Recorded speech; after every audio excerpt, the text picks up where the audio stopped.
আগামী সপ্তাহের মধ্যে আসতে পারে হামের টিকা। এরপরই জোরদার হবে টিকাদান কর্মসূচি। এদিকে হামের পাশাপাশি যক্ষ্মা, পোলিও, ডিপথেরিয়া সহ আরও কিছু রোগের টিকারও সংকট চলছে। এগুলো কিনতে ৬০৪ কোটি টাকা বরাদ্দ দিয়েছে সরকার। রাজধানীর হাসপাতালগুলোতে হামরোগে আক্রান্ত রোগী বাড়ছে, সেই সাথে বাড়ছে আতঙ্ক। পর্যাপ্ত টিকা সরবরাহ না থাকায় দুশ্চিন্তা ক্রমে তীব্র হচ্ছে। কিন্তু সরকারের তরফ থেকে আতঙ্কিত না হওয়ার আহ্বান জানানো হয়েছে। সম্প্রতি হামে আক্রান্ত শিশুদের 1/3 বয়স 9 মাসের কম। বর্তমানে 9 মাস বয়সী শিশুদের হামের টিকা দেওয়া হয়। যে রোগের কথা মানুষ অনেকটাই ভুলতে বসেছিল, সেটি এখন চরম দুশ্চিন্তার কারণ হয়ে দাঁড়াচ্ছে।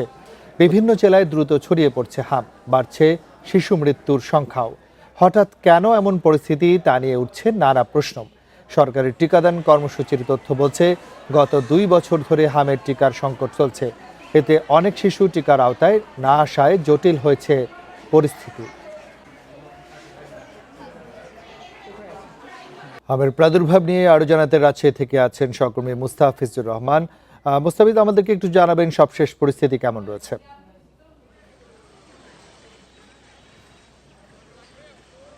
দেখুন, রাজশাহী মেডিকেলে অর্থাৎ রাজশাহী বিভাগে যে হামের প্রাদুর্ভাব বেড়েছে, সেই সাথে রাজশাহী মেডিকেল কলেজ হাসপাতালের শিশু ওয়ার্ডে যে শিশুর মৃত্যুর হার নিয়ে যেটি আলোচনা হয়েছে, আইসিইউ সংকটে 3 মাসে 62 শিশুর মৃত্যুর যে ঘটনা ঘটেছে, এরই পরিপ্রেক্ষিতে আজকে সকালে আমরা দেখেছি যারা স্বাস্থ্য অধিদপ্তরের সচিব এবং সেই সাথে স্বাস্থ্য অধিদপ্তরের এখানে মহাপরিচালক তারা এসেছেন এবং রাজশাহী মেডিকেল কলেজ হাসপাতালের প্রশাসনিক কর্মকর্তা থেকে শুরু করে এখানে যারা চিকিৎসকরা রয়েছেন প্রত্যেকের সঙ্গে তারা কথা বলেছেন, আলাপ আলোচনা করেছেন। এরপরে কিছুক্ষণ আগেই গণমাধ্যম কর্মীদের সামনে স্বাস্থ্য সচিব কথা বলেছেন এবং তিনি বলছিলেন যে মৃত্যু এটি অনাকাঙ্ক্ষিত এবং এটির জন্য তিনি দুঃখ প্রকাশও করেছেন। যে হারে মারা গেছে, সেই সাথে রাজশাহী মেডিকেল কলেজ হাসপাতালের ঠিক 200 গজ পাশেই 200 শয্যার একটি শিশু হাসপাতাল, সেটি নির্মাণাধীনের পরেও কিন্তু সেটি চালু না হওয়ার বিষয়টি তিনি নিজে সশরীরে তিনি গেছেন এবং সেটি পরিদর্শন করেছেন এবং সেই সাথে তিনি আশ্বাস দিয়েছেন যে যত দ্রুত সম্ভব এই 200 শয্যার যে শিশু হাসপাতাল এটি চালু করা হবে, কারণ এখানে সেই সাথে এখানে 20টি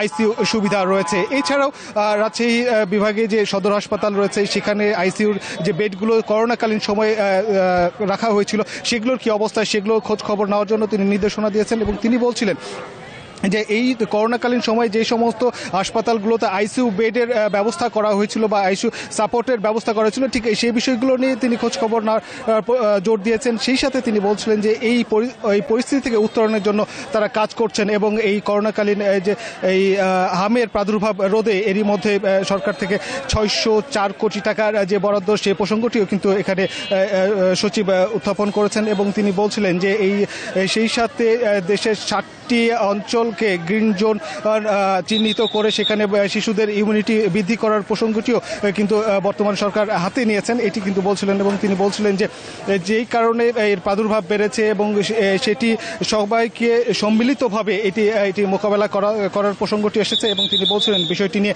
এরই মধ্যেই মন্ত্রণালয় নির্দেশনা দিয়েছেন এবং প্রত্যেকটি দেশের বিভিন্ন যে হাসপাতালগুলো রয়েছে তাদেরকে নির্দেশনা দেওয়া হয়েছে এর প্রাদুর্ভাব রোধে করণীয় কি সেগুলো নিয়ে আলোচনা করা হচ্ছে। এবং সেই সাথে তিনি বলছিলেন যে চিকিৎসা সংক্রান্ত কোনো প্রকার জটিলতা বা কোনো অভিযোগ থাকলে সেটি তিনি তাৎক্ষণিক ব্যবস্থা নেওয়ার কথা বলছেন। সেই সাথে দেশের বিভিন্ন হাসপাতালগুলোকে দালাল মুক্ত এবং সিন্ডিকেট মুক্ত করতে বর্তমান সরকার কাজ করছে, এটি কিন্তু সচিব তিনি তার বক্তব্যে তুলে ধরেছেন। তো রাজশাহী মেডিকেল কলেজের হাসপাতালের যে বর্তমান পরিস্থিতি তিনি দেখেছেন এবং সেই সাথে গাদাগাদি করে শিশুদের চিকিৎসা নেওয়ার প্রসঙ্গটিও তিনি দেখে তিনি এটি দুঃখ প্রকাশ করেছেন। তো রাজশাহী মেডিকেল কলেজ হাসপাতাল থেকে এই ছিল সর্বশেষ।